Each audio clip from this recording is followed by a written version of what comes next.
This is a place where you're going to be challenged and stretched and pushed, and it's a beautiful and wonderful thing. And it can also be a scary thing.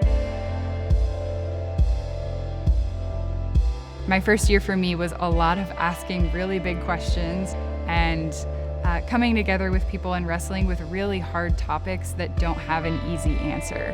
I think the rigorous nature of that first year is how I also found the people who became my closest friends here, because we decided that it was better to collaborate and do work together. So we would get together in a room with preferably a room with a lot of whiteboards on the walls, and we would write up the big questions on the board. And I've found that there's incredible strength and value in having a room full of people who all think slightly different things or bring different perspectives or come from different types of churches, being able to think through the big questions and make sure that we had a sounding board. So don't think that you have to do it alone.